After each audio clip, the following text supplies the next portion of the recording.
Right? Another Scott Woods quote. The average traveling poet, their traveling poetry career lasted 3 weeks, which is one missed paycheck. Angry at my ex poems. Mm-hmm. Most of those would be alleviated with therapy. Right. All compliments aren't equal. Welcome. This is the Ohio Griots podcast with Marmi the Griot, and this is the podcast where we dive into the stories behind the poems and the poets that create them. We're here with JG the Juggernaut, who is Ohio Griot, been in the game for a minute, and just done a lot of good things. You got a Emmy. You running the nest. How long has the nest been a thing? Like since 2013. Okay. Since 2013, it was a weekly from 2013 to 2017. And then when I moved away for a little while, we kind of did like spot dates, things like that. And, we've done some regular runs. I think I did a month. It was alive as a monthly last year. And then, I'm not quite sure what I'm doing with it right now. It may come back as a monthly. Just got to find a new venue. Mm-hmm. Okay. The Lincoln Cafe right now. I walked past it a couple of days ago, and they're deep in their renovations at this point. Those renovations they've been waiting on for forever. It looks like they're actually taking place now. So, got to find a new venue. But right now it's my busy season, so it would be tough to do. Yeah. So just kind of like sound like you're giving some space. Giving it some space.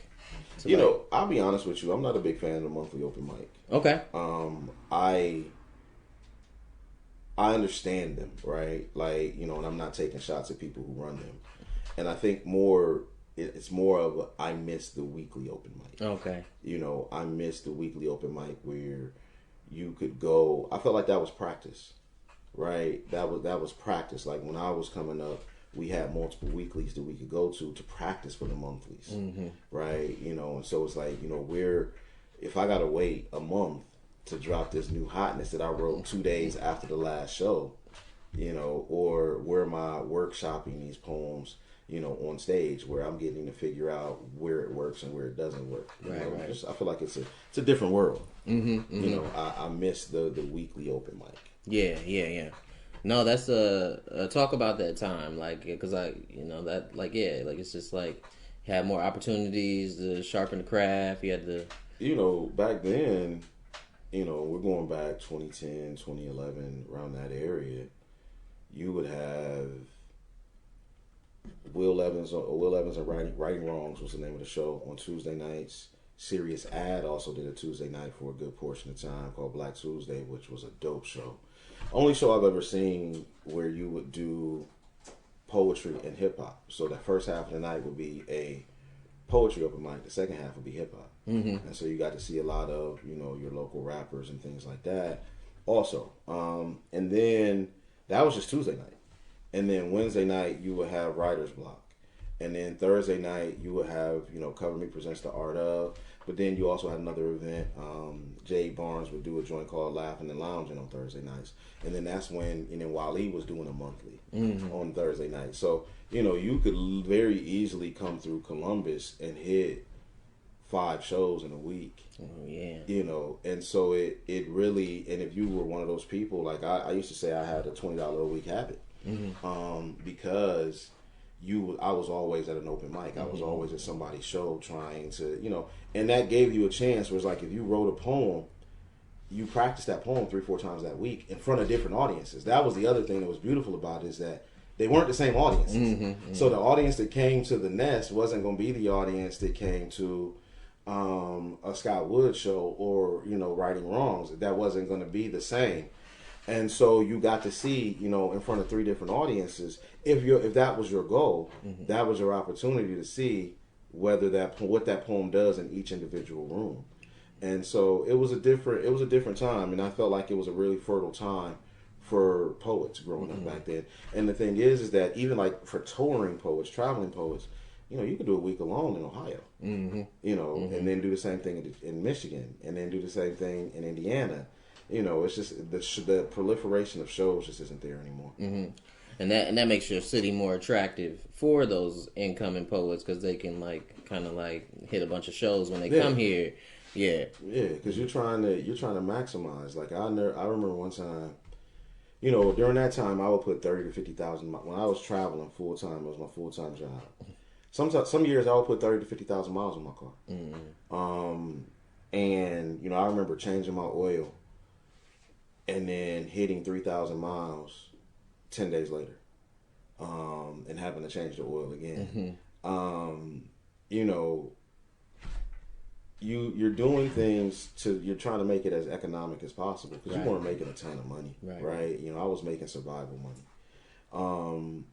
But what would happen is you would do anything you could to save money. So whenever I went to the East Coast, I would never take my car because there's no point. So I was looking for a plane ticket, found a megabus ticket to DC for $10. Mm-hmm.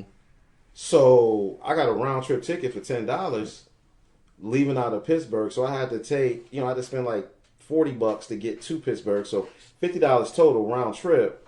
But that allows me now to tour, and everything that I did during that era was profit. Mm-hmm. So it was a lot of Greyhound. I got my Greyhound stories, I got my airline stories. But when you had multiple shows in one area, you took the time. It was easy to stack a couple of shows, and you make some money. Okay. Yeah.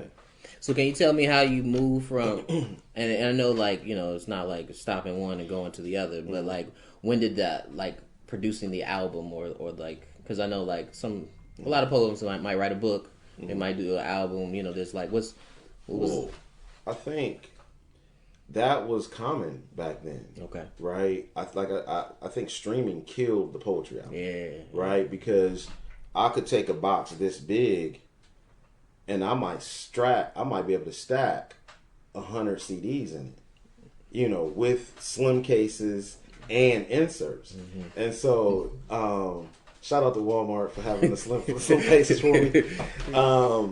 But, and so I could get on the road and, I could go do however many shows I needed to do and just pull from that box. But when you took that away, when streaming started, people weren't buying music. Then the one thing that you can sell that is poetry related is books. Mm-hmm. But books don't travel as easily. Right. They take up more space. They're a lot more temperamental, especially in the summertime. I know a poet who put their books in the trunk and went south. Mm-hmm. And I'm talking, the American South, not the south side of Columbus, but in the summertime. Mm-hmm. Well, you don't want to be in Savannah, Georgia, in July with your books in it because they mess up the binding, things like that. And so, but poetry albums back then were common. Okay. And so I just always knew that at some point in time in my life I would make one. I got back to Ohio from Georgia in 2008. I lived in Georgia for a few years.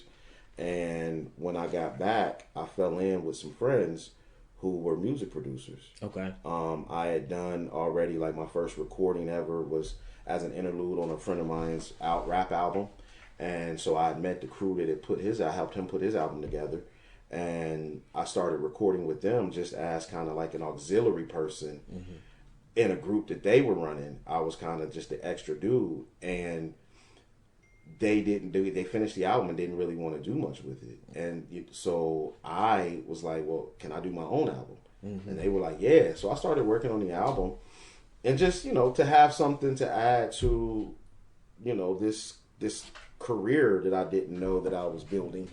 Mm-hmm. And then, all of a sudden the album comes out, I lose my job, I just start touring, and the rest is kind of history. Okay. You do one, then you got to do a second one. So I wound up doing a live recording at Sirius Sad's Black Tuesday show. And then, the third album, by that time I'd continuously been recording. So the third album was inevitable. I had to do it at that point. So the third album came, and the fourth album was a concept that I came up with. So it just kind of snowballed after that first one. Okay. And what was that process like bringing it together? What was the thinking through the album, like, you know, like what you wanted to put out there? Was it just like poems that you just like had, or like? I'm a big proponent of themed albums. Okay. Big proponent of themed albums, and for me, themed album. That album was a debut album, which is designed to introduce an artist to the audience that knows the artist or knows of the artist or doesn't know the artist for that matter. And so I went back and I listened to a lot of debut albums to see what the elements of introduction were, and tried to mimic those with the poems that were specific for the album. There were some poems that I knew were going to be on the album. There were some poems that, I think I probably chose from about 20 to 25 when I put that first album. Maybe not that many, maybe 20, because there was 15 on the album, so maybe 20. And there were some that just didn't make it for whatever reason or another. But yeah, it wasn't. It was really just trying to introduce myself, and so I'm introducing you to me, who I am as a person, who I am as an artist, the way that I view spoken word poetry, those types of things, and that was what the research was like. But I listened to a lot of debut albums from just different artists, different genres, things like that. Mm-hmm. You got a favorite debut album? I just gotta ask. A favorite debut, or like favorite couple? I mean, man, that's a good question. I mean, I think I love, of course, Reasonable Doubt and Illmatic, right? Reasonable Doubt and Illmatic. I listen to Heavy D's big time because Heavy D is a lot higher on my favorite rappers list than probably a lot of people. I loved Silk's debut album. I thought their album was dope. H-Town's debut album was one that I listened to also. Of course, I listened to Off the Wall, but that Michael's debut, and that's the thing. It wasn't even his debut album, because he had solo albums as a child, right. But I think that was like his coming of age, adult grown man debut, and so I listened to. But I think those probably fit all up in that favorite album category, favorite debut albums. I'm trying to think, is there anything else that fits? I mean, I think Get Rich or Die Trying. Right. You gotta talk about Get. I mean, or The Chronic, right? Right. But these are but from a brand new artist, we haven't seen in a group or something like that. Those are some of them. Yeah. Mm-hmm. Now I'm gonna ask you this question because I think about this question all the time, and I've thought about it specifically in terms of you, because I don't think all poets can answer the question. But Saul Williams has this thing where he says that the spoken word is the marriage of our literary heroes and our hip hop heroes. And if you were to put your style into those two categories, who do you think would be the influences? Okay, that's a very good question. Okay, so I would say someone like literary, I would say Etheridge Knight, a Claude McKay,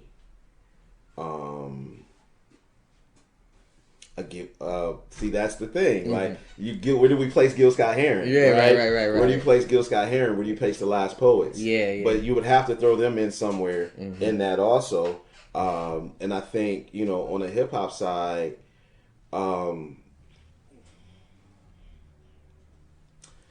I would say a Jadakiss. Okay. A Biggie. Biggie's probably one of the biggest influences I've had. Somewhere that would be probably those. I think that probably sums it up. Somewhere in there. And can you talk about why you name those people in your style? What is the Because I'll tell you what, with Etheridge Knight, the works that I've read from him just had a rawness to them, right? That it was almost like street lit, but poetry from that era. And then, when you know his story of having gotten his book deal while in prison, right? I've never been to prison, right? I've never been to prison. But I think that being able to tell those raw stories, right? When you think about a freckle-faced Gerald or something like that, or feeling fucked up, right? Where and then it's crazy, like to have that poem, but then have actually met Sonia Sanchez, who the poem was written about. That's actually pretty cool. But I think when you look at, so that would be there, because I always want to be as honest as possible, right? Honesty is very important for me in work. I want to believe it, and I want to make sure that you believe whatever it is that I'm saying. I think with Biggie, it's the vocabulary. Okay. It's Biggie had an immense vocabulary for a rapper, specifically in that era, and he had an ability to just his degree of difficulty with rhyme was above average for that era. Right. And I think that's one of the things that made him. And I think in a lot of ways, I think with Jadakiss, it's the consistency. It's the consistency of there's never been a bad Kiss verse. You've never had a bad Kiss verse, right? No matter what, it's there's gonna be and that's I always try, that's my goal, is to always write where even if you don't like that particular poem, there's going to be 3 or 4 lines where you're like, he was on one right there. And I think that's what the greats do. Whether you're looking at an individual track or you're looking at a complete album. Not everybody is going to have 9 number 1 singles on an album. Right. That's not a common thing. But every great has those 4 tracks on each album that you're like, yo, this was worth the other 10. And so that, with Jadakiss, is you just never got a bad Jadakiss verse. And so I don't ever want, that's my goal, is to just, hey, you may not like this whole poem, but somewhere in there, you're going to feel this. Yeah. So that's my thing. Yeah, that would be it. I mean, of course, like Hove is another one of my big influences. I'm trying to. Really, that question really threw me off. Yeah, because I was listening to The Last Poets recently, and I was like, you know what? I want to mimic something that they do, something that I've listened to them doing, just stylistically, right? Just as a way to challenge myself. I think one of the things that I learned recently, just watching the rollout for the most recent Clips album, was just how they will openly mimic flows, and it's like, that's really dope. It is dope. It's a dope way to pay homage to someone, right? That's been an influence. So it's been like, like I said, the Last Poets, Umar bin Hassan gave me the greatest compliment I ever received. And it just simply was, I performed a poem called Mama Called Me a Motherfucker, and afterwards he said, you did your motherfucking thing.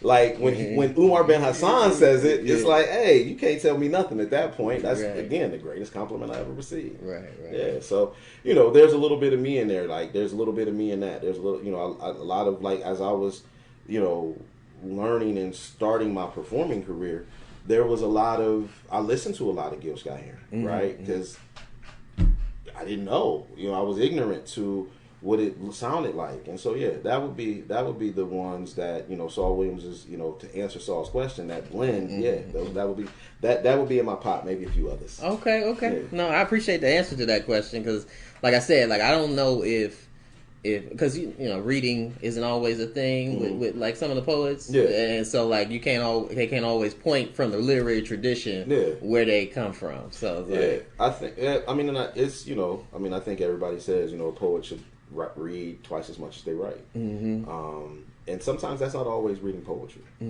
but just read, right? How are you gonna sit down and write? You don't read nothing. That's all athletes watch film, musicians listen to music. Right. So, there's lulls and, there's times when it ebbs and flows, but at the end of the day, reading is fundamental. Right. Yeah. Legit. Fundamental. And it's, sometimes it's about finding, one of the things that I need poets to do, honestly, is and this is no disrespect to the classics. No disrespect to classics, but if we're going to talk hip hop and poetry, I need poets to continue going back to Maya Angelou, but also read some Dominique Christina, right? Read some Christina O'Keeffe afterwards.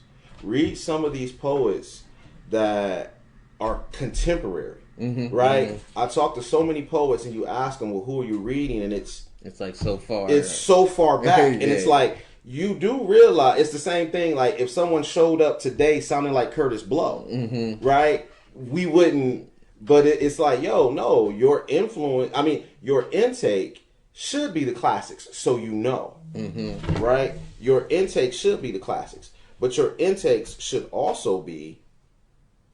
Your intake should also be contemporary, right? Contemporary, like at least 80s, 90s, right? You know, like I know I'm a big Kevin Young fan. Scott Woods introduced me to Kevin Young, and I'm a big fan of his work.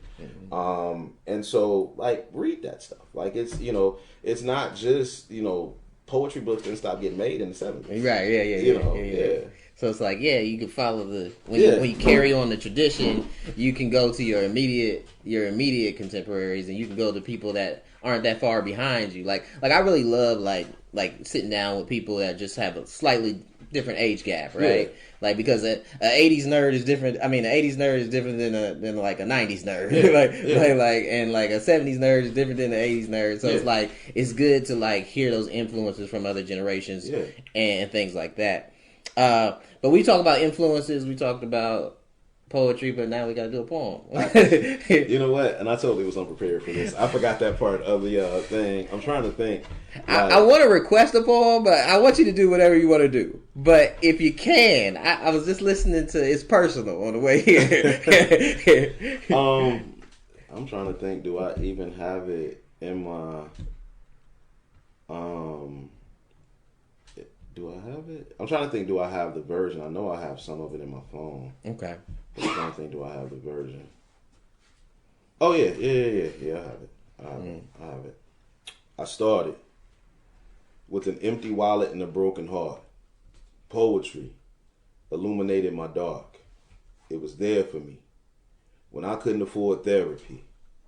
I ain't know nothing about the poetry game. I was just trying to ease my pain. I was underemployed, relationship ended in miscarriage. I was fighting to stay sane. Open mic night became my shelter in a storm. The microphone was the only place I felt safe to mourn. I was looking for balance. Whole time I was cultivating the talent. I ain't know I was earning my stripes on them Black Pearl nights. No idea how significant poems would be in my life. Nobody told me that I was at the start of a journey. I was just writing and reciting. When I realized that people felt something when they heard me, it lifted me up. I healed. At the same time, I realized that I could write well. It's not a metaphor when I say I wrote my way out of hell. Knee deep in creating is when I'm the best version of me. The stage is the one place I feel totally free. It ain't been utopia. The game done tested me. Frenemies, late nights, long trips. Poetry comes with its own brand of bullshit. I accept that for me it will never end, because when I try to quit, I return to the darkness until I pick up a pen. Life goes through phases. I'm done sleeping on myself. All I want to do is write pages and rock stages. No more breaks. I understand that stopping means that I'll be damned. Poetry ain't what I do, it's who I am.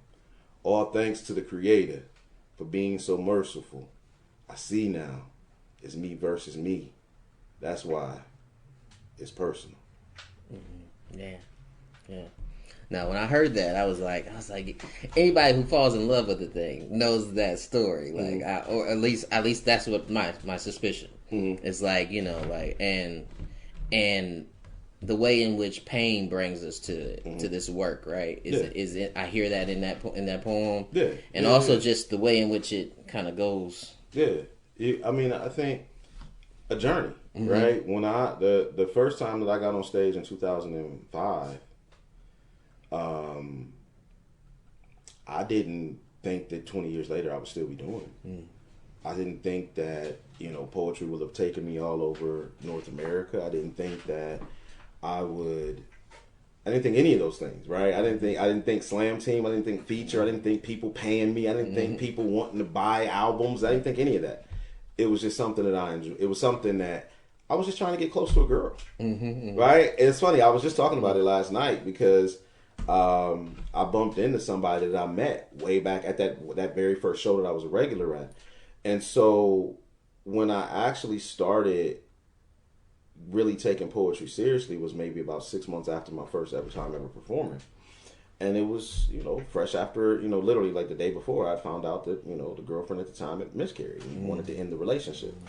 And so, it's a lot of tears involved in that. And so I had to do something to keep from, just sitting in the house crying. So I went to poetry night, and that started a run of going every week. And, the work back then, there was some work that I did that I still do on stage that has made it onto different albums and things like that. 2006 was a very fertile time.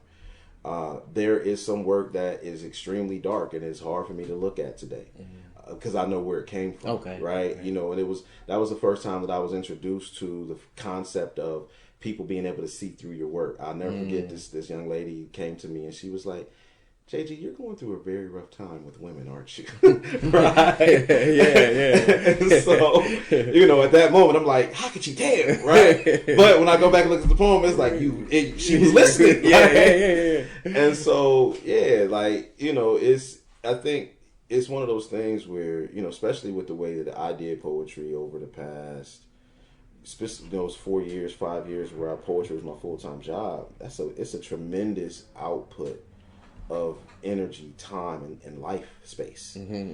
And sometimes, when things don't necessarily turn out the way that you wanted them to, I personally, and I know what I feel like other poets have also, you have a tendency to get mad at the art. You have a tendency I was angry, right? I had given my all to something and it didn't work out. Can I ask what you wanted from it that you didn't get? I don't know that I don't have the answers to that question. I think honestly part of it was I just wanted to live off of performing poems. That was at the end of the day, that's all I want to do. Yeah. Right.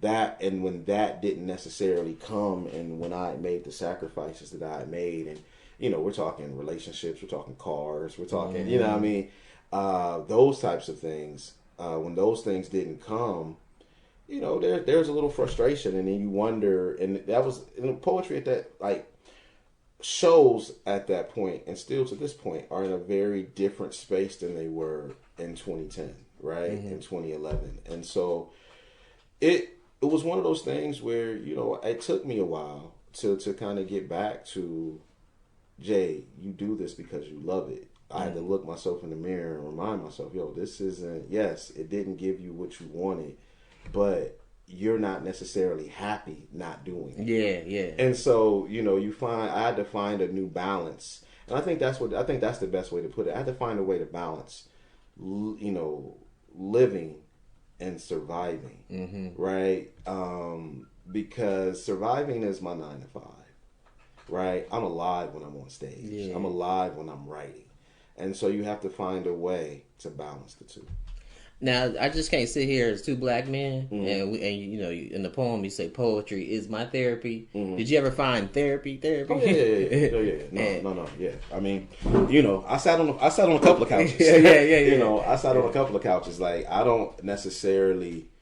Back then, if we're going back to actually the time I'm talking about in the poem, 2006, I couldn't afford therapy. Right. Yeah. I couldn't afford it, but. I've sat on a couple of couches and built some relationships and, let my therapist beat me up and all those things. I've been through that. Yeah. And is there a way in which that informs the work now, or just even being able to tap in with a therapist as opposed to the mic being the therapy? I think the biggest way is perspective. Okay. I think perspective, when you hear these,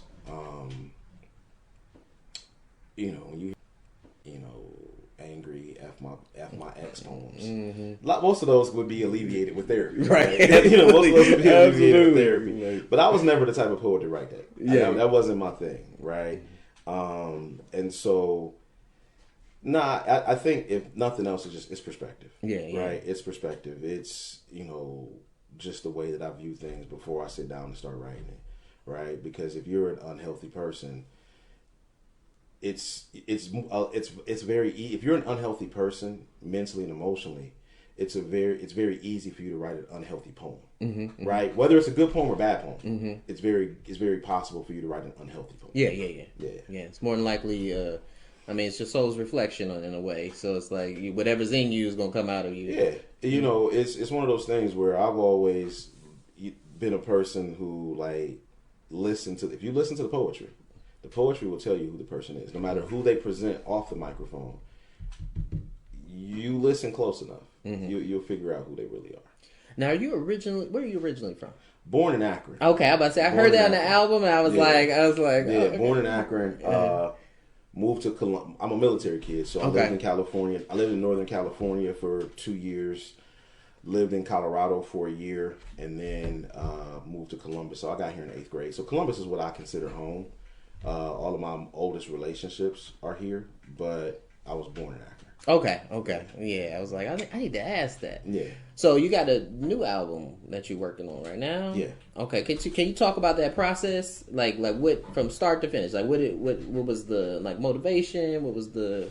Well, I think kind of we talked about it. Like just I got to that point where I was okay with putting effort into creation and didn't feel like I was just throwing something down the tube. Okay. And once I got there, it made it very easy to put an album together. Like, and then I think that, but then also, working with, BJ Brewer of Liquid Crystal Project, Selah Benjamin, was able to, because the way he works vibes with me. And a lot of times in the studio, that matters, how a person works. Energy. Right? The energy matters. And the way that he works and the way that I work and the way we were able to put work together. I didn't come into the summer thinking that I was going to have an album, close to complete. But it's never been a long process for me. I've never been a person that took forever to record. Because I found that I write a lot more than what I recognize. And so he would play something or I would request something and we were able to make it work. Yeah, so it wasn't a long process. And, once you do a couple of joints and then you get to maybe 6, 7 and you're like, okay, where's this album going? And then you come up with, it's personal. And so the title of that, It's Personal, actually is the title track of the album. Okay. And so the album is called It's Personal. And what I realized was a lot of what I was writing was things that were personal to me. A lot of the things that I was recording, should I say, not writing. But there are, like, It's Personal was written specifically for the album. There's several tracks. And it's like I never set out to do that. But once the floodgates open, you don't know what's going to come out. But so you hear me talk about things that are personal to me. Okay. Yeah, you hear me talk, and that's mostly what it is. Things that are personal to me, whether it's past relationships, whether it's whether it's my relationship with religion, whatever that is, it's personal. And so that's literally what that. So like for me, we just started recording, and then all of a sudden it's like, so there's probably 3 or 4 tracks that I've recorded that won't make the album because they fit better on something else. Okay. With a different concept. Like I said, I'm a big fan of concept albums. Yeah. So this album, the concept is it's personal. We got other concepts in my head that I'm working on. So yeah. Okay. Yeah. No, that's cool. That's cool. And you taught me you actually taught me some things about like revision and editing. Like, can you talk a little bit about like what that looks like for you? Like, you mean in a recording space? Yeah. It revision and editing for sometimes like what works on stage may not necessarily work on a track, and in the studio. And so sometimes it could be as simple as this line. It could be as simple as this word. It could be simple as your beat count in a line, something like that, the way that you deliver it. Sometimes that requires editing in order to make it make sense. Sometimes it means that you're not on the right beat. Mm-hmm. Sometimes it means that you need to find the beat within your words that it's going to match within the track. And so sometimes that does require some editing things down to a different point. Did you always know how to write that way, like for music?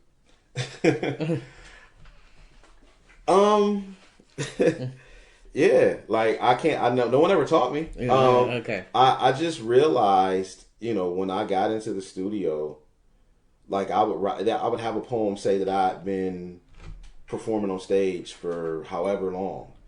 And then I would get into the studio and I'd be like, ooh, this is the feel that I want. This is the tempo that I need. Ooh, this is, but as I'm performing it, I'm like, it don't feel right.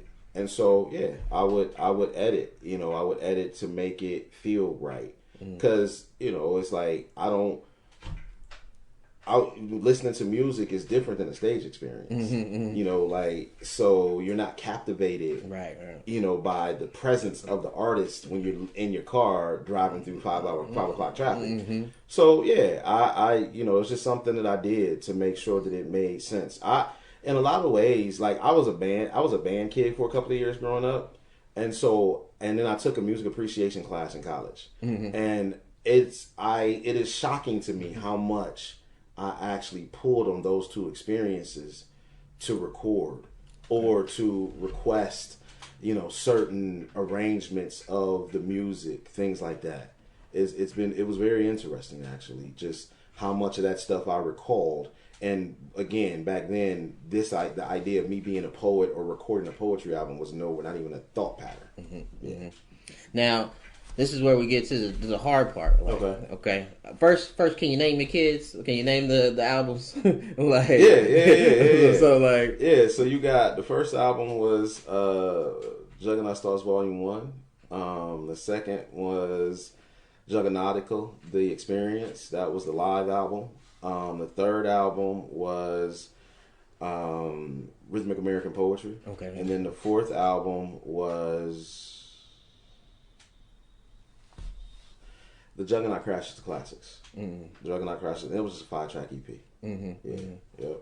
And this new one, are you revealing that, or is that still? What, the new album? Yeah, it's personal. Okay. Oh, that's that's the name of it. That's the name of it. It's okay. It's personal. Because you got one with samples that you. Right. Yeah. Okay. Yeah. I have an album called the Juggler Verse Suite that I have not released. Eventually, I'll have to put it out somewhere. I'm gonna put it out somewhere, some way. I will put that album out. And yeah, it does have samples, so I can't release it the way that I would release like it's personal.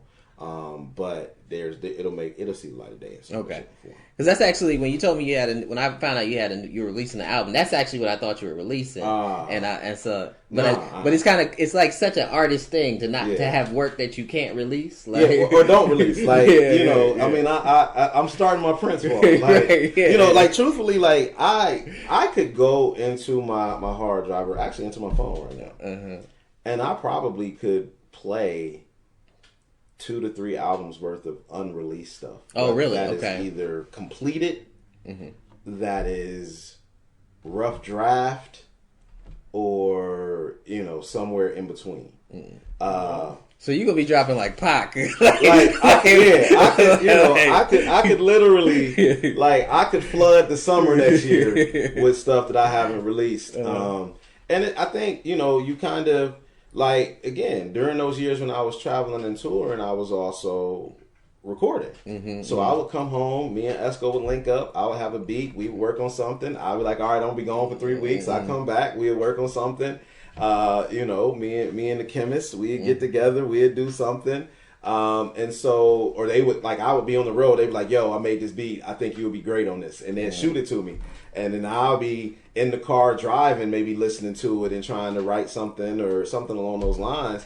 And then I'll come home and record. And it's just, the project didn't come for me to be able to actually release it. But the the project didn't come for me to be able to actually release something or compile something, but that didn't mean I didn't do the tracks because you never know when an album's going to spring up. Yeah. Right? Before you know it, you look up and it's like, hey, this album this matches. This makes sense. Yeah. So, you never know, but I got my little vault over here to the side. I got a little vault. Well, the hard part isn't naming your kids. Mm-hmm. What's your favorite kid? is the hard question. Man, because everybody got a favorite kid. Like listen, we may not always admit it, but it's very interesting, man, because when I go back and listen to them, and I don't listen to them very often, but when I go back and listen to them, the only thing I hear is the mistakes. Mm-hmm. I hear the way that I would do it differently today, and that's literally what I hear. If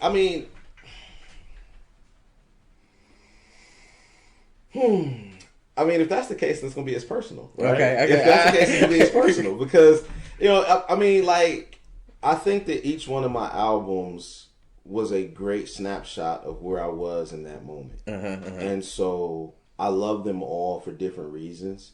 But the new baby always gets the attention, right? And so the new baby always gets the attention, but nothing against those albums, right? Because some people will hear those albums. Like, it's very interesting, like, you asked this question, because there are some people, like, I feel like I'm a better poet. I feel like I'm a better studio recorder. I feel like, I'm just flat out better now than what I was then. Mm-hmm. But there are people who I've come across that tell me, you will never make an album better than your first one. Wow. Right? Mm-hmm. And it's like, that's crazy. But I understand. That's why, when we get into these debates about I missed the old insert name here. Yeah. It's like, I like, you know what? You either rock with their new stuff or you don't, but you don't get to tell them that they need to go back to that because they can't be that again. They can't be that again, right? And so I've honestly felt so. Yeah, I've had that, right? And I love all of them for different reasons, right? I hear the mistakes, but I also hear the maturation. I hear the growth. I hear those little flecks of. There's moments when I hear something and I'm like, oh, you was right in that day, right? There are those days. There's those moments too. Like I'm not like, I know I've heard a lot of people say they hate their old work. Yeah. I don't hate my old work. Right. I don't hate my old work. I just realize that I've grown up from my old work. And it's like, for some people, for some artists, I think, just speaking as an artist, like, it's hard to reconcile your growth with what you created. Mm-hmm. And so, like, but I always think about, Jay-Z said, I gave you album after album of my worst. Like, so it's like that constant evolution. Mm-hmm. And it's like, do you release it if you've grown? Like for example, if you outgrew It's Personal, like, today, would you release It's Personal? Yeah. Mm-hmm. Yeah. I'm at peace with myself. Mm-hmm. I think there's a lot of people who are not at peace with themselves. And so, or I'm not one of those people where I'm so radical on one side or the other that what I've created is going to represent a portion of me that no longer exists. Okay. Right? That's not me. So when I if I outgrew this It's Personal right now, mm-hmm. I could still release it because it's still a snapshot of who I am. Like, there's nothing on those first 4 albums that I wouldn't stand on this table and bang out about right now. Okay. Right? There's nothing on those. Like I said, if I was changing things on those albums, it would definitely be, the way that I delivered. It would be the way that I said something. Maybe I would edit that line out. Mm-hmm. Those types of things. But it wouldn't be, the concept of this poem. Nah. Mm-hmm. Those things I still stand on. Okay. Yeah. All right. Well, I think that brings us to the end of our conversation. I appreciate you for being here and just even sitting down and having this conversation. Is there any future projects you got coming up? Like, nah, nothing concrete. Nothing mm-hmm. concrete. Like, I have some ideas, things that I want to do. Things that I want to do that I feel would, but nothing that's really ready to announce. Biggest thing is, February 26th, look for It's Personal. Okay. February 26th, look for It's Personal. It should we're coming close to the end, man. The process, getting other artists involved, and trying to finish up, just to tie up the loose ends, to make sure that I'm comfortable with it. I'm meticulous in the studio. Like there's one track I recorded 7 times. Okay. Like just because it doesn't sound right when I listen to it, and so I'm like, okay, let's do it again. Yeah. And then I'm like, we ain't gonna do it no more. Let's do it again, right? And so but I think I've gotten most of the stuff to where I needed to be. And so February of 26, but you'll start to see as I begin to ramp up, I'm gonna be doing more, right? I'm gonna have to do more. As far as poetry is concerned, being, on stages in front of folks, putting together events, things like that. I do know that at some point in 26, I do want to do another live album. I've been threatening that for a while, and it's time. Like, the live album is, I love them. I love live albums.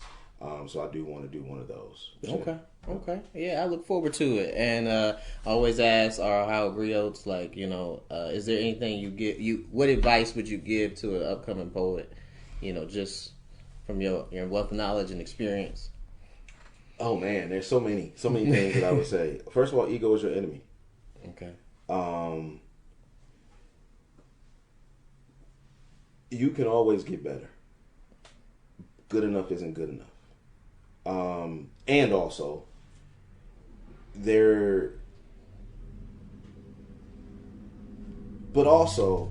seek advice from poets you respect. Right? There's a lot of, I just had a conversation with a poet. There's a lot of insecurity in poetry that leads to what is perceived as hate. It may actually be hate, right? But what it really often is the insecurity about your art. And so when speaking amongst like peer groups or perceived peer groups, sometimes advice doesn't come from a pure place. Or it comes from a space of limited knowledge. Whereas one of those poets that you respect, one of them elders, one of those OGs, that is secure in themselves, which sometimes is hard to find, that person. I always say the one poet who ain't gonna hate on you is the poet doing better than you. Right? Because they don't have anything to lose by you getting better. Sometimes some of your peers may have something to lose by you getting better, or perceive that they have something to lose. They really don't. Right? But it's, people have these, I've noticed over my years that people have these perceived pecking orders and hierarchies in their mind of where they fit amongst, say, let's just say at one poetry show. They'll come in and be like, oh, okay, I know that poet is better than me and that poet is better than me, but these poets ain't better than me. And so, it's that high school mentality, right? It's that high school mentality. And so I would say, ego is your enemy, but seek guidance from poets whose work you respect. And, those are the ones that you want to make sure that those are the ones that, all compliments aren't equal, right? The drunk chick in the third row that thinks you're cute, what I'm saying? That's not, she may be MFA, right? But she may read at a 7th grade level, right? And so, she may not have read anything since, and so you want to, you don't want to build a huge ego off of compliments from people who don't do what we do, right? I wrote a poem once that I'll probably release at some point in time soon, but I said, poets from the host count double, from the other poets count triple, right? Because, we do this craft, right? You can't pull the tricks on us. And so when I compliment a poet, it's from a pure place, because I didn't fall for the tricks. Like the fact that you're attractive doesn't mean that I'm going to clap louder, right? Because if the poem is trash, the poem is trash. You could be the most beautiful woman in the world, but if your poem is trash, your poem is trash. Or to me, right? To me, because again, I'm trying to, respect everyone's art and everything. But I believe all poets got a little snob in them. So like, it's like back when I remember like memorization is a big thing. Like I had a poet one time come up to me after a show. I was doing something brand new off paper. And, it was a good poem, but, again, he didn't know who I was, and he was, he said, hey, once you get that poem off paper, it's going to be a really good poem. The 105 people in this room who stood up and clapped when I got done reading this poem, right? And so it's like, if you memorize a bad poem, it's still a bad poem. I'm so glad you said that, because I was just having this conversation and I was going to ask you this question. Like, you brought this up, because I know also that you're also the guy that, like, I remember you telling me a story, somebody challenged you one day and you like, look, I got 30 in the bag. Actually, it wasn't one person, it was like 4. Okay, right. And I had something for every last one of them, right? A shout out to Trip Fontaine, because he was there that day. Yeah. And Trip was like, Trip knew me. He knew the pedigree. So Trip was like, hey, he was friends with the other poets. He's like, hey, y'all don't want to do that with this one. Like, that's literally what we say. Y'all don't want to do that with this one. And they kept trying. And I'm just like, nah. But that was during a time when I was traveling all the time, right? And so what would happen is that when you go to a city that has, say, 3 shows, maybe they got a Tuesday, Wednesday, Thursday, you don't want to repeat your set. Mm-hmm. Right. So, and then you might go to the same city twice in a year. Mm-hmm. You don't want to repeat. So you don't want to repeat your set. So I had, during, my heyday, during the years when I was traveling, I felt the sharpest. I had about 40 poems that, I kept up here, that if a set wasn't going the way that I wanted to, I could change on a dime and bring that poem up. And sometimes, and that's how I learned how to read an audience, right? And how to pay attention to an audience. That's one of the things that slam teaches you, is how to read a room, right?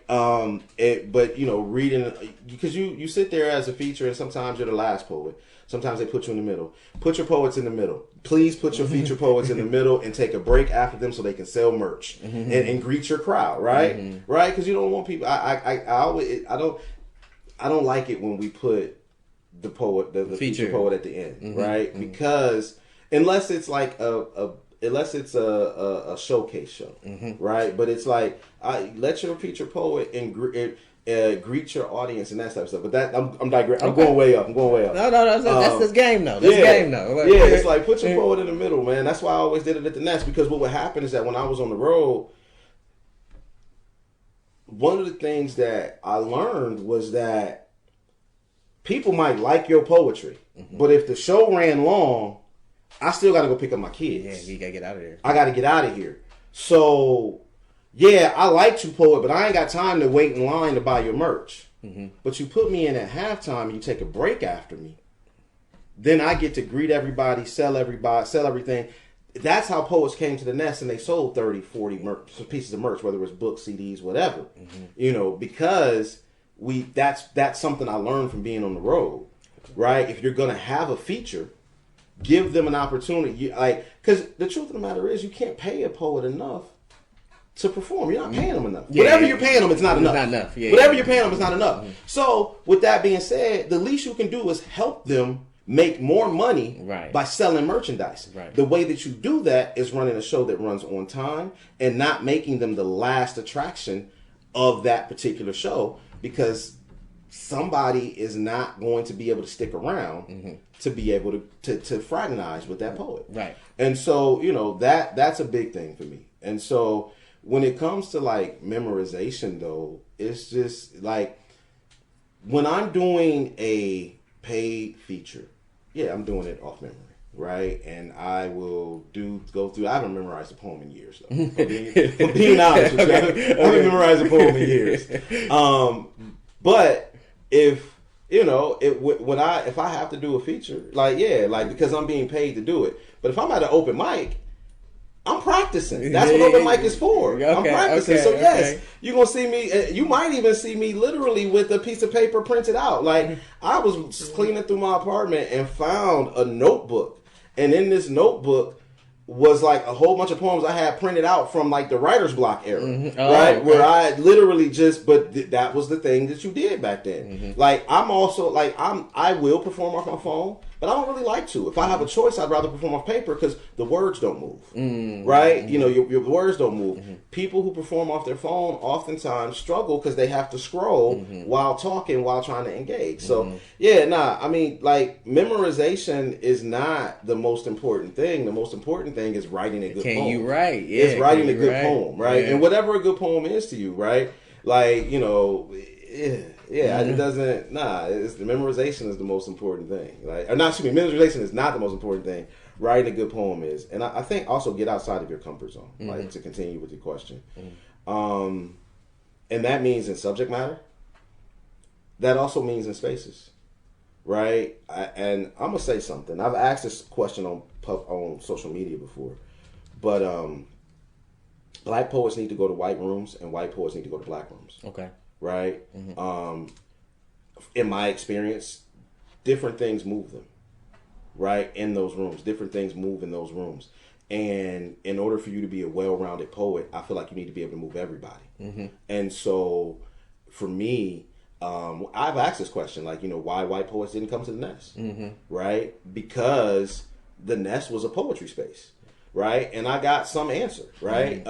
You know, I got some answer, I got some BS, or you know, but it was something that chimed in with people around the country, right? You know, they were talking about, and it's like,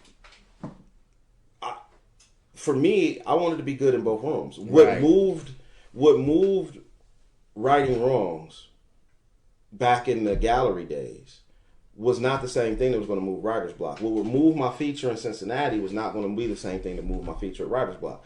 So I wanted to write poems that would represent who I am, but also would move the writer's block crowd. And I learned how to do that by going there. Yeah. And going there without an ego. See, remember I said ego is the enemy is the first thing, right? So here's the deal.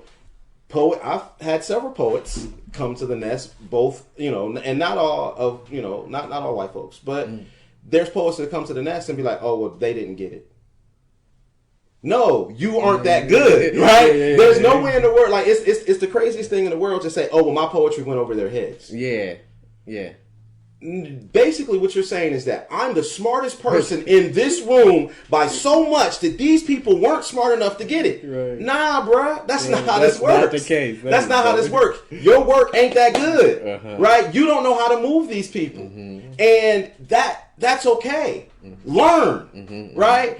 But you stay in your bubble, you stay in your comfort zone with your friends and at the poetry show that you're comfortable with, and then you wonder why your work doesn't grow. Right? It doesn't grow because your ego is telling you that I don't need to be able to move this room. Right? I used to say this, like, I should be able to blindfold a poet. Sit them in a room full of people. Take the blindfold off, and they should be able to get on stage and say a poem right now that's going to move that group, just based off of just the view, right?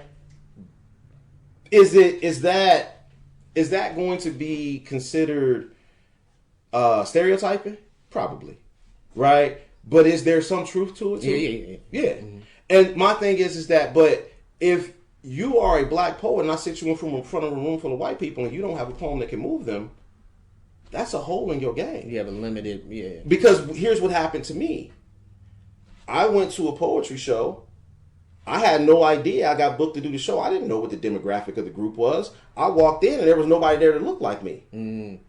Right? So I'm listening to the poems that's going over in this room, and I'm like, oh, okay. I know which poems I can do that this audience is going to respond to based off of what I've heard.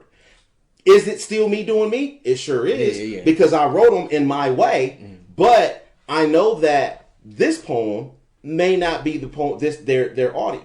This may not be their cup of tea. And the thing is that I'm looking to sell CDs, because if I don't sell 18 CDs, then I can't make it to my next show, right? And so you have to do those things, but it creates well-rounded artists, right? I mean, like, think about it. And this is my favorite, Phil Collins. Phil Collins is good on any MLK in the United States, right? Phil Collins ain't got to worry about nobody. Because he made music we all can rock with, right? He made music we all can rock with. There's nothing wrong with that, right? There's nothing wrong with that. And so I think, like, you know, we as poets, you have to be you have to be willing to be uncomfortable to grow. And that's something that Urban Meyer taught me, right? That's something Urban Meyer taught me. He said that, you know, people who are comfortable never get better. True.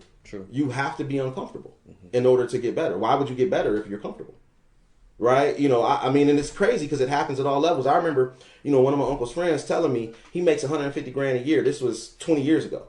He's like, I make 150 grand a year. And he's like, I've been making that for the last 10 years. And he's like, I've gotten comfortable.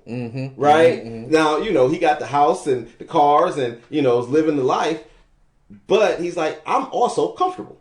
Right? And so, you know, it's like you can't get comfortable, whether that's, you know, because you're the OG poet that wants to continue creating, whether you're the brand new poet that's looking to diversify who you are, you can't get comfortable, right? And you also have to set your ego aside, right? And that even myself, like I had a conversation recently that made me look at my work and really kind of reassess the way that I talk about other people's work, right? And so it's there's that. Can you talk more about that? Yeah, I mean, you know, just talking about editing, and I realized that. When I write with emotion, I have a tendency to be not as focused linearly, right? When I'm writing without emotion, or when I'm, you know, it's not the same. And it's something that I noticed about myself. And so it's like, how tight do we need to edit things down, right? Sometimes that emotion is the fluff. Right? Sometimes it's necessary, sometimes it's not. And so it becomes a thing of how much are you comfortable with? Right? But with all the years that I've spent in poetry, if someone doesn't point that out to me and I'm not humble enough to listen and be like, you're right. Does that happen in that manner? Right? And so it's like I think you should constantly be learning. Right? And constantly seeking out other people, like not saying that your opinion doesn't matter, but constantly seeking out opinions. Like if I give somebody a poem to read or a track to listen to that I've recorded, I know that I think it's good. That's the only reason you're hearing it. Yeah. Right? Poets, like, let's be real here. We're horrible parents to our poetry, right? You only get to hear the stuff we like, right? You don't get to hear the stuff that we don't like. And some of the stuff that we don't like is just as good as the stuff we like, right? So I already think it's good. A lot of times I'm waiting on somebody to tell me what I would tell people, tell me what you don't like. Right? And sometimes that's a hard question. Some people ain't ready to hear that. Like, you know, I'm an artist and I'm sensitive about my shit. It's like, you know, I love Scott Wood. Scott Wood's, man, that's the OG. Shout out to Scott. Shout out to Scott Wood. Scott saw a poet ask Scott one time, hey Scott, what do you think about my poem? And Scott stopped for a second. He looked at me and said, do you want me to tell you that you're a good person? Or do you want me to tell you what I think about your poem? Because I don't have to talk about your poem in order to tell you that you're a good person. And in all honesty, that's a real thing. Because a lot of people... That's such a Scott Woods answer. That's a very Scott Woods answer. Like, first off. Very Scott Woods. I should have did my Scott Woods impression. But, I mean, it's the real thing. Like, you know, yes, you and your... Like, a lot of people feel like, if I say I don't like your poem, that means I hate your guts. Right. It's not the same. It's not the same. Right? It's just like you can be fine, but not be a good poet, right? right. Just because you're nice looking don't mean you're a good person. Right? It's like those two things don't inherently go together. And so I would, you know, and so it's a lot of people don't, it's do you want real feedback or do you want praise? Right? And the difference is feedback sometimes is going to be constructive. Whereas praise rarely is. Right. Praise is, you know, I don't need you to tell me that I'm amazing or this, that, and the third. That's not why I do this. Like, when I'm looking for feedback, I'm looking for, you know, what you like, but also what you don't like, or what you feel. And even if it's not something you don't like, what do you feel? Where do you feel like I can improve? Yeah. Right. Where do you feel like I can improve? Like, you know, I remember early in my career, I sat down and I had a conversation with Dasha Kelly. And she was just like, first time she'd ever seen me perform, she told me, she's like, you could be good, but you need to, and she sat down and gave me, 10 minutes of advice. And I sat down and I listened. Mm-hmm. If you're not willing to sit down and listen, then where do it's like, but again, there's those people who say, I write for myself. Fine. But you do understand that when you decide to get on a microphone and say it to other people, they then have an ability to form an opinion on it. Absolutely. Yeah. Right? Yeah. And so it's like you write for yourself, then it's just if you write for yourself, cool. But are you performing for yourself? Mm-hmm. And if so, then that should happen in your mirror, right. Not on the stage in front of people. Mm-hmm, mm-hmm. Right? Because the moment the poem gets out, you have no control over what people take from it. Right? And that is opinions on whether it's good or bad. That's a lot of stuff. Whether it's good or bad, whether it did what it was supposed to do or what you wanted it to do. There's plenty of poems that I have where people take things from it that I didn't intend for them to take. Absolutely. Right? And so, my thing is that if you I write for myself, okay, cool. So why are you performing for people? Right? That's a question, again, that a lot of folks don't necessarily like to answer. Ed Mabry had these 3 rules, he said, for performing poetry that I loved and I follow. Why am I performing? Why am I performing this poem? Why am I performing this poem right now? Mm-hmm. Right? If you answer those 3 questions, you'll never pick the wrong poem. Mm. Right? Mm. You'll never pick the wrong poem. And I think, a lot of poets, like, it's like, hey, are you looking for praise or are you looking for feedback? And if you're a person that's looking for praise, be honest with yourself. Yeah. That you just, you know what, you had a rough day, you need somebody to tell you that you're brilliant. Right? That's fair, right? But that doesn't There's somebody for that. There's somebody for that. But asking someone how your poem is, that actually practices poetry, that, has studied and done the work and those things, that's not a, that's why I don't give advice unless I'm asked explicitly. Mm-hmm. And then I'm very clear on, do you want me to dig into this? Mm-hmm. Right? Because most of the times I'm not willing to have those conversations. Mm-hmm. I'm not willing to, I don't, you asked me my opinion, I gave you my opinion. We can have some discussion about it, but there comes a point where, it's your poem. I can't tell you what to do with your poem. It represents you. It don't represent me. Right? And so, it's one of those things, you look for feedback from folks who have nothing to gain, who don't feel they have anything to gain from your downfall. Mm-hmm. Yeah, but there's a lot of advice I would give, man. Like there's a lot of advice that I would give, but I think, and going back to comfort zone, sometimes your comfort zone is your city. Mm-hmm. Mm-hmm. Right? Just because you conquered the open mics in your city, don't mean you can't go to Indianapolis. Right. Don't mean you can't go to Cleveland. You can go to Dayton. You can go to Cincinnati, Kentucky, Louisville. Right? Again, you get to learn what's popping down there. It's a humbling experience because you realize you ain't that good. Yeah. But then it's an empowering experience because you realize I'm pretty dope in these rooms. It's both ways, right? And so steel sharpens steel, right? And if that's something that you're really interested in doing, and also just building the community of poets, right? And see, the thing is that, but nowadays a lot of folks do it online. Like Clubhouse has so much poetry.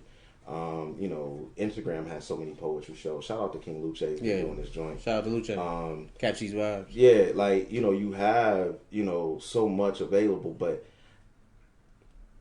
maybe just because I haven't engaged with it that much, I miss that. That's being in that space. Yeah. Right. Even in that poem, you was talking about the Black Pearl, right? Yeah. Like Black Pearl, man. Listen, I mean, Black Pearl, when you look at Black Pearl and what came out of that room, when you think about what Ed has done since then, when you think about what Will Evans has done since then, Ed was Ed's show and Will was a regular. Mm-hmm. There's very few rooms that can say, yo, we produced that, right? How many final stages have come from that? How many, and so it's like, my resume is the smallest that's come out of that room. And that's not to forget, like Chauncey Beatty came out of that room. Tiffany Smith came out of that room. So there were a lot of, like those rooms, like there's a lot of times these poetry rooms, you've got a lot of really dope poets in the space, right? Mm-hmm. And so there's a lot to go around. there's a lot to go around, man. Yeah. So yeah. I think that's it, man. I can sit here for hours. I'm about to say we always do this. Yeah, every time I sit with you, it's like a long thing. Yeah, like I could go hours for advice, man. But I just, it's just study it like a craft, man. Study it like love it, and I think honestly, if you don't love it, accept that you don't love it. Yeah. Right. Sometimes, I think, Jeff and I talked about this earlier. Like, if you stick around, those of us who are unfortunate enough to be lifers, right? As I'm sitting in now year 20 of performing on stages, wow. You'll see turnover. Like, people will be hard. They may go hard for a year. They may go hard for 3 years. Life happens, and it may not be the love of the poems, right? It may be that life happens, right? And so, I mean, I haven't been as active as I wanted to be or I have been, in the last few years. And so, it's like, but there are those people who, they're always going to be around, right? They're always going to be poets. And, sometimes you got to accept the fact that, this is just something that I did, right? Versus for some folks, I'm not okay if I'm not doing this. What's that line? You said, I don't do poetry. This I am poetry. Poetry and what I do is who I am. Yeah. Honestly, like, I'm not okay when I'm not creating in that way, when I'm not being fed in that way, when I'm not, I'm not okay. And that's not everybody's thing. Like, what's crazy about poets, I always feel, poets that can sing, or poets that can paint, or poets that, I always be like, man, that's, like, y'all have multiple disciplines. Like, you know what I mean? Like, even me, I guess, with sports announcing, right? I still get to be an entertainer in that space. Right. But it's like the poets that don't necessarily have that, it's like, like, this is what you got. This is your form of creativity that you've chosen. And so you gotta show it that love, man. You gotta treat it like a craft, right? Or, you don't. But I think honestly, my biggest thing is you can't complain if you're not getting chosen to be features or on slam teams or things like that, because you literally will get out of it what you put into it. Yeah, you'll get out of it what you put into it. And honestly, like, I'm a person who was foolish enough to roll the dice with my life on it, right? So literally, a box of CDs about like this in the trunk of an Acura, and let's go. So, but I don't think that's for everybody, right? I was about to say, you advised that today? Nah, I don't. Here's the thing. I don't think that's the thing for everybody, right? I didn't advise it back then. Like, I told people back then, don't do it, right? Another Scott Woods quote: "The average traveling poet, their traveling poetry career lasted 3 weeks, which is one missed paycheck, right? And then you realize I just happened to fall into it lucky enough where I had gotten laid off from my job, so I was getting unemployment, and I was traveling. So I would apply for my jobs while I was traveling and performing, but I was traveling and performing also. And so, that was how I, that's how I was able to make it work. And then when that ran out, by that time I had made, enough of a name for myself where I could just keep going. But also, like, I didn't start off as a feature, right? Like, I remember going to Facebook and looking up poetry in Louisville, because I knew Louisville was 3 hours away, and I found out they had a slam that weekend, and I called the guy that was the host of the slam, and I said, hey, can I get into the slam? And he's like, you gonna come from Ohio? And I was like, yeah. And I went down there. And I didn't win the slam. I should have won the slam. But the slam is never, the best poets never win. But I sold 25 CDs that day. Oh, okay. 25. So I'm not mad. You know what I mean? It's, I made some bread that day. But I was also invited back to that show to do a feature. Right? So that's what I would do. I would hear there was a show going on. I would go up and perform and, talk to the host afterwards, see if I could book a feature. And I did that all over the country. Like, if I was, visiting family, I'm gonna hit the poetry show. I see y'all in a little bit, right? Just trying to see if I could, turn over a little dough, right? Make your name known, make your face known in the scene. And I got to the point where in Florida, man, they would see I was in Florida so much they, I was like, look, I might just have to relocate. Like, 2012 to 2010 to 2013, I was in Florida 3-4 times a year, right? Because Florida at that time was a very, very fertile poetry state too.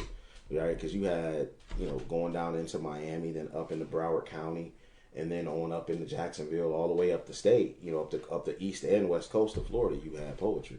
So, you know, yeah, like, but, you know, get out, you know, go see some, like, I was in, I worked in LA a couple of weeks ago, and I got to hit the Poetry Lounge for the first time, right? You know, 27 years at the Poetry Lounge. And it's like, I feel like, you know, it's kind of we're in a space now where, like, you know, there are like some places, like, you got to hit New York, right? You got to hit Apache Cafe in Atlanta. You got to hit the Green Mill in Chicago. You got to hit the Poetry Lounge.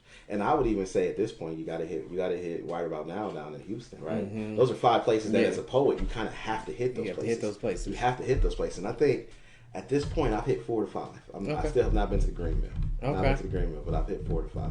Yeah, so, you know, I think those are places you have to go, like, just to get the history of it, mm-hmm. right? You know, when you think about DPL out in LA, and you think about some of the people that come out of there, you know, Javon Johnson, and, you know, he was the one that hit me to. Amari Hardwick was a poet that came out of the Poetry Lounge. I didn't know that. Yeah. Right? But, you know, those are places that you kind of have to go. Mm-hmm. Right? You know, those are the 5 places as a poet that I think you should go. You should go. Just to kind of understand it. Because, you know, one of the things I can say that I've learned, you know, through poetry was just how many different ways poetry gets done in so many different places, mm-hmm. and how that has fed into the creative that I've become. Yeah. All right. Well, Ohio Griots podcast. This is JG the Juggernaut, and he is giving us his wisdom, his guidance, his information, and his experience. Please follow us. Continue to follow us.